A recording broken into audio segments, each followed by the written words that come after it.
আমার একটা ছোট ভাই ছিল। সে ক্লাস ষষ্ঠ শ্রেণীতে পড়ে। সে আমাকে প্রায় বলতো, আপু আমি তোমাকে বিয়ে করতে চাই। তার মুখে এসব কথা শুনে আমি বলেছিলাম এ হয় না।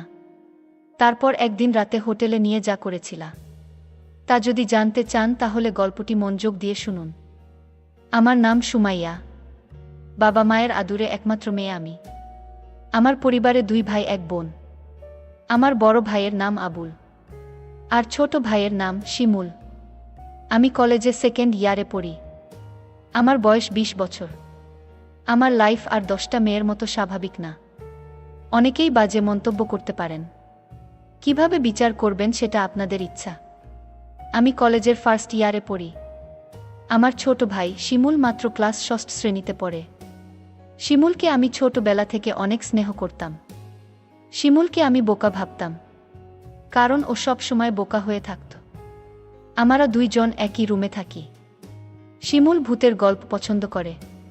শিমুল যখন ছোট ছিল তখন আমি ওকে ভূতের গল্প পড়ে শোনাতাম। শিমুল ভূত এবং ভূতের গল্প ভয় পায়। শিমুলকে যখন ভূতের গল্প শোনাতাম তখন গল্প শুনে ভীষণ ভয় পেত, কিন্তু তারপরেও গল্পগুলো শুনত। কলেজে ওঠার পর আমার মনটা সবসময় অস্থির হয়ে থাকত।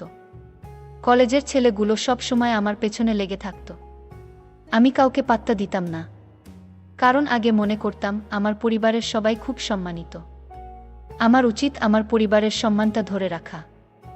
একদিন শিমুল কোনো এক ভূতের ছবি দেখে মোবাইলে। মুভি দেখে ও ভীষণ ভয় পায়। এতটা ভয় পায় যে নিজের বিছানায় একা ঘুমাতে ভয় পাচ্ছিল। শিমুল আমার কাছে এসে রিকোয়েস্ট করে যাতে আমি ওর সাথে গিয়ে ঘুমাই। আমি প্রথমে ওকে নিয়ে খুব হাসাহাসি করি, কিন্তু আমি দেখি ও সত্যিই ভয় পেয়েছে। কিছুতেই একা ঘুমাতে যাবে না। কিছু উপায় না পেয়ে আমি ওর সাথে শুতে গেলাম। আমার উদ্দেশ্য ছিল এই যে শিমুল ঘুমিয়ে পড়লে আমি নিজের বিছানায় ফিরে আসব। অনেকক্ষণ হয়ে গেলে আমি ভাবলাম শিমুল ঘুমিয়ে পড়েছে। নিঃশব্দে ওর বিছানায় ছেড়ে নিজের বিছানায় চলে এলাম। কিছুক্ষণ পর শিমুল ঘুম থেকে উঠে বসে। আমি দৌড়ে নিজের বিছানায় ছেড়ে ওর কাছে গেলাম। ও ভয়ে চিৎকার করছে। আমি শিমুলকে বললাম, কি হয়েছে তোর? শিমুল বলল, আপু তুমি আমাকে রেখে অন্য রুমে চলে গেলে কেন? আমি একা একা থাকতে ভয় পাই। তাছাড়া আমি ভূতকে বেশি ভয় পাই। ও কান্না করা শুরু করছে। আমি শিমুলকে সান্ত্বনা দিয়ে বললাম, লক্ষ্মী ভাই আমার, তুই আর কাঁদিস না। আমি কথা দিলাম কাল থেকে তুই আমার রুমে একসাথে ঘুমাবি। সত্যি বলছো আপু, কাল থেকে আমি তোমার রুমে ঘুমাবো? হ্যাঁ সত্যি বলছি। আমার ভাই একা একা রুমে ভয় পেয়ে কষ্ট পাবে, এটা আমি চাই না। আমি বুঝতে পারলাম ও ভীষণ ভয় পেয়ে আছে। আমি কোনো উপায় দেখলাম না। শিমুলের পাশে শুয়ে পড়লাম। শিমুল কিছুক্ষণ পরে ও চিৎকার মেরে উঠল। আমি বললাম, কি হয়েছে শিমুল? শিমুল বলল, আপু আমি ভূতের স্বপ্ন দেখেছি। শিমুল তখন ভয় পেয়ে গেল। আমি বললাম, আমি তো তোর পাশে আছি। শিমুলকে আমি যতখানি বোকা ভেবেছিলাম আসলে সে ততখানি বোকা না। এখন থেকে প্রতিরাতে শিমুল আমার রুমে ঘুমায়। একদিন রাতে শিমুল আমাকে এমন একটা কথা বলল যা শোনার পর আমার দম বন্ধ হয়ে আসছিল। ও আমাকে বলল, আপু তুমি অনেক সুন্দর। আপু আমি তোমাকে বিয়ে করতে চাই। আমি বললাম, বোকা তুই এসব কি বলছিস? আমরা বিয়ে করতে পারবো না। কেন আমরা বিয়ে করতে পারবো না? আমি বললাম, কারণ আমরা ভাই বোন। শিমুল জিজ্ঞাসা করল, ভাই বোন হলে কেন বিয়ে করতে পারবে না? আমি বললাম, যাদের মাঝে রক্তের সম্পর্ক আছে তারা একে অপরকে বিয়ে করতে পারে না। ধর্মে নিষেধ আছে, না মানলে পাপ হয়। শিমুল বলল, নবী আদমের যুগে তো তারা বিয়ে করেছিল। শিমুলের কথা শুনে চমকে উঠি। শিমুলকে জিজ্ঞাসা করি, কে ওকে বলেছে এসব?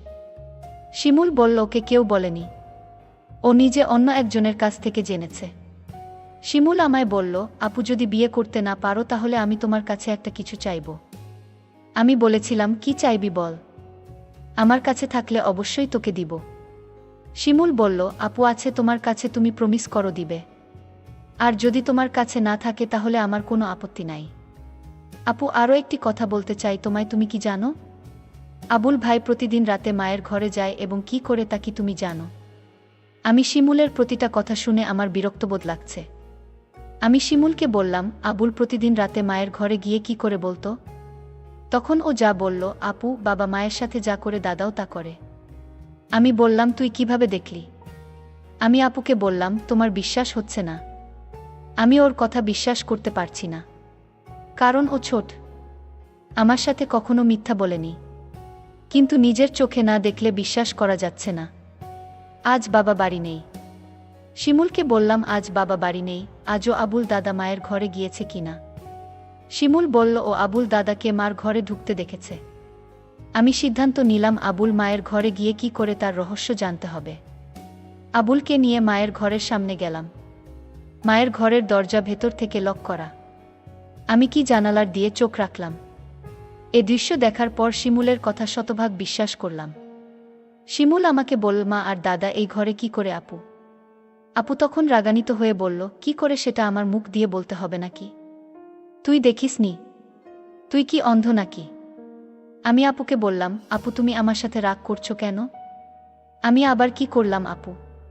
কাল বাবা আসলে আমি বাবাকে বলে দিব মা আর দাদার কথা। বাবা জানলে বাবার মনে অনেক কষ্ট হবে। আমাদের সুন্দর পরিবারটা নষ্ট হয়ে যাবে। আমাকে এই পরিবার বাঁচাতে হবে। আমি শিমুলকে ঘরে নিয়ে আসলাম। শিমুলকে বললাম, আমাদের পরিবার একটা সম্মানিত পরিবার। আমাদের ঘরের কথা বাহিরের মানুষ জানলে আমাদের সম্মান নষ্ট হয়ে যাবে। ঠিক আছে আপু, আমি বাবাকে কিছু বলবো না। শুধু তুমি যদি আমার একটা কথা রাখো, আমি আমার পরিবারকে বাঁচাতে। আমি শিমুলকে বললাম, তুই বল তোর মনের কথা, আমি রাখব। শিমুল তখন আমায় জিজ্ঞাসা করল, সবাই পারলে আমরা কেন পারবো না? কি করতে হবে সেটা বলবি তো? আমি বললাম, আপু তোমার কাছে একটা রাত ধার চাই। তুমি কি দিবে? আপু বলল, রাতে আবার কি করবি? যা বলবি ঘুরিয়ে না বলে সোজা বলে ফেল। আমার ছোট ভাই তখন বলল, আপু দাদা আর মা যা করে আমরা তাই করব। শিমুল, তোর কি মাথা ঠিক আছে? তুই কি বলছিস একবার ভেবে দেখেছিস? আমি আপুকে বললাম, তুমি আমার কথা রাখবে কি সেটা বলো। আমি বললাম, নিয়ম নেই। শিমুল জানতে চাইল, নিয়ম কারা বানায়? আমি বললাম, বড়রা। শিমুল বলল, বাবা সবার বড়। শিমুল বাবাকে বলে নিয়ম বানাবে। শিমুলকে বাবার কাছে যাওয়া থেকে আটকাতে হবে। কিন্তু শিমুলকে কোনোভাবে বোঝানো যাচ্ছে না। আমি ভাবলাম, শিমুল খুব বড় নয়, সবে ক্লাস 6 শ্রেণীতে পড়ে। তাছাড়া ও বোকা, মানসম্মান বিষয়ে তার কোনো জ্ঞান নেই। আমি বললাম, আমি যদি শিমুলের কথা রাখি, তাহলে ওকে চুপ রাখা যাবে। মা আর দাদার ঘটনা বলা যাবে না। আমি বললাম, শিমুল তোর কথায় আমি রাজি, তবে একটা শর্ত আছে। শিমুল বলল, কি শর্ত আপু? আগামী মাসে বাবা মা আমাদের পরিবারের সবাই ঘুরতে যাব চট্টগ্রাম। আর যেদিন আমরা চট্টগ্রাম যাব সেদিন তোর ইচ্ছা পূরণ করব। আমি বললাম, ঠিক আছে। আমি সেই অপেক্ষায় রইলাম। 1 মাস পর বাবা আর মা আমাদের সবাইকে ডেকে বললেন তারা চট্টগ্রাম যাবেন ঘুরতে। তাই আমাদের সবাইকে জানিয়ে দিলেন। আমি বাবার কথা শুনে আমার অনেক ভালো লাগছে। এতদিন পর আমার মনের ইচ্ছা পূরণ হবে। আজকের মতো আমি খুশি কোনোদিন হয়নি। আমরা চট্টগ্রামের উদ্দেশ্য করে রওনা দিলাম। তারপর চট্টগ্রামের এক হোটেলে গিয়ে আমাদের পরিবারের সবাইকে নিয়ে উঠলাম। শুধু 2টো রুম ভাড়া নিতে পারলেন। বাবা আর মা নিজেদের জন্য একটা রুম নিলেন, আর আমাদের 3 ভাই বোনদের জন্য অন্য রুমটা দিলেন। আমরা সারাদিন চট্টগ্রামের দর্শনীয় স্থান ঘুরলাম। সন্ধ্যায় ক্লান্ত হয়ে হোটেলে ফিরলাম। ফ্রেশ হয়ে খাওয়া দাওয়া সেরে যে যার রুমে চলে গেলাম ঘুমানোর জন্য। রুমে 2টো ডাবল বেড ছিল। একটাতে আমি শুলাম আর অন্যটাতে শিমুল আর আবুল দাদা। আমরা সবাই ক্লান্ত ছিলাম, তাই বিছানায় শুতেই চোখে ঘুম চলে এলো। আবুল দাদা ঘুমিয়ে গেছে। আমারও ঘুম ধরেছে। এমন সময় শিমুল আমার কাছে চলে এল। আমি কোথায় শোবো? আমার তো আবার ভূতেরে ভয় লাগে। আমি বললাম, তাহলে আমার পাশে এসে ঘুমাতে। বাইরে বৃষ্টি হচ্ছিল। পরিবেশটা ঠান্ডা ঠান্ডা ছিল। আমি আর শিমুল এক বেডে শুয়ে পড়লাম। রাত যখন গভীর হলো, আমি আপুকে কানে কানে বললাম, আপু আমার কথাটা মনে আছে তো? আপু বলল, মনে আছে। আপু বলল, এখন চুপচাপ ঘুমিয়ে পড়। আমি আপুকে বললাম, আপু ঘুমালে হবে, তাহলে তুমি যে আমায় কথা দিয়েছিলে তার কি হবে? আপু বলল, শোন, আজ তো পাশের বেডে আবুল দাদা শুয়ে আছে। বড় ভাই যদি জেগে যায় তাহলে সমস্যা হবে। আমি আপুকে বললাম, তাহলে এখন কি উপায়? আপু বলল, তুই চিন্তা করিস না, কাল এর একটা ব্যবস্থা করব। আপু, কাল কি ব্যবস্থা করবে? আজ পারলে না, এখন তুমি বলছো কাল পারবে। আমি তোরে কথা দিলাম তুই একদম ঠান্ডা মাথায় ঘুমা। দেখিস আমি সকালে কি করি। তারপর সকাল হলো। আমরা একটা রেস্টুরেন্টে গিয়ে সবাই খাবার খেতে বসলাম। খাওয়া দাওয়া সেরে আমি মাকে ডাক দিয়ে বললাম, মা আমরা আজ এক রুমে আবুল দাদাকে নিয়ে থাকতে পারবো না। আপু মাকে বুঝিয়ে বলল, মা কাল রাতে আবুল দাদা এমনভাবে নাক ডাকা শুরু করছিল আমরা সারারাত ঘুমাতে পারিনি। আমার আর শিমুলের জন্য আলাদা একটা রুমের ব্যবস্থা করে দাও। আবুল দাদা বলল, আমি মিথ্যা কথা, আমি কখনো নাক ডেকে ঘুমাইনি। আবুল দাদাকে আমি বললাম, মা আপু ঠিকই বলেছে, দাদা রাতে প্রচুর নাক ডাকে। আমিও সারারাত ঘুমাতে পারিনি। আমার খুব ভয় করে, তার চেয়ে বরং আমাদের অন্য একটা রুমের ব্যবস্থা করে দাও। বাবা বলল, ঠিক আছে, তারা যখন এত করে বলছে তাহলে তাদের জন্য আলাদা একটা রুমের ব্যবস্থা করে দিলেই ভালো হয়। আমি বাবার কাছে গিয়ে বললাম, অনেক অনেক ধন্যবাদ বাবা। বাবা তখন আমার আর আপুর জন্য আলাদা একটা রুম ভাড়া নিল। আমরা সবাই রাতের খাবার খেয়ে প্রত্যেকের রুমে গিয়ে শুয়ে পড়লাম। আমি আর আপু আলাদা একটা রুমে গিয়ে শুয়ে পড়লাম। রুমের বেড এত ছোট ছিল যে দুজন থাকা খুব কষ্ট হচ্ছিল। হঠাৎ দেখলাম আপু ঘুমিয়ে গেল। আমি আপুকে ডাক দিয়ে বললাম, এই আপু তুমি ঘুমিয়ে গেলে। আমি আপুকে জোরে জোরে ডাকতে লাগলাম। আপু আমার কথা শুনছে না। আমি রাগান্বিত হয়ে আপুকে বললাম, আপু তুমি উঠছো না কেন? কিছুতেই আপু আমার কথা শুনছে না। আমি আপুকে গ্লাস থেকে পানি নিয়ে তার মুখে ছিটা দিলাম। তাও আপু উঠছে না। আমি আপুকে বললাম, এই আপু আমি কিন্তু এখনই বাবাকে দাদার ঘটনা সব বলে দিব। তুমি যদি না উঠো। তাও দেখছি আপু উঠেনি। আমি ভয় পেয়ে গেলাম। আপু ঘুম থেকে কিছুতেই জাগাতে পারছি না। আমি আর কোনো উপায় না পেয়ে বাবাকে ডাক দিয়ে বললাম, বাবা আপুকে এই যে ডাকছি, আপু তো ঘুম থেকে উঠছে না। বাবা বলল, রাত অনেক হয়েছে, তোর আপু মনে হয় গভীরভাবে ঘুমিয়ে গেছে। যা তুই শুয়ে পড়, সকাল হলে ডাকতে হবে না, এমনিতেই উঠে যাবে। আমি বাবাকে বললাম, বাবা তুমি বিষয়টা বুঝতে পারছো না। আমি আপুকে পানি ছিটা দিলাম, তাও তো উঠছে না। মা তখন আমায় বলল, তুই কি বলছিস? মা তখন আমার সাথে আপুর রুমে আসলো। মা আপুকে ডাক দিল, কোনো সাড়া নেই। মা তখন চিৎকার করে উঠল। মা কান্না করা শুরু করে দিল। আমার মেয়ে আর বেঁচে নাই, ঘুমের ঘরে মরে গেছে। আমার কি সর্বনাশ হয়েছে। সবাই রুমে আসলো আর চিৎকার করে কান্না করতে লাগলো।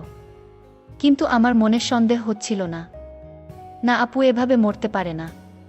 আমি এসব ভাবতে ভাবতে আপুর বিছানায় একটা চিঠি লক্ষ্য করলাম। চিঠিটা আমি খুলে পড়তে শুরু করলাম। চিঠিতে লেখা ছিল, শিমুল ভাই আমার, তুই আমাকে ক্ষমা করে দিস। আমি তোর কথা রাখতে পারিনি। কারণ দাদার ঘটনা দেখার পর থেকেই আমার মন থেকে বাঁচার ইচ্ছা চলে গেছে।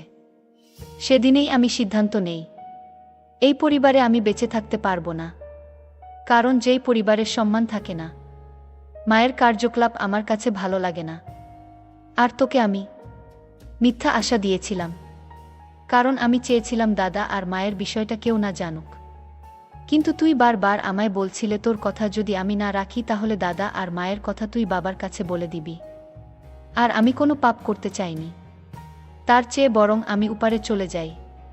তুই যদি সত্যি তোর আপুকে পরকালে ভালো রাখতে চাস তাহলে দাদা আর মায়ের কথা কিছুতেই বাবাকে বলিস না। আমি আপুর চিঠির লেখা পড়ে আমি চিৎকার করে কান্না করছি আর বলছি, আপু তুমি একবার উঠে আসো, আমি আর কোনোদিন তোমাকে কিছু বলবো না। তাও তুমি উঠে আও। কিন্তু মানুষ মরে গেলে কি আর জীবিত হয়? প্রিয় বন্ধুরা, আজকের গল্পটি কেমন লাগলো তা কমেন্ট করে জানাবেন। ধন্যবাদ।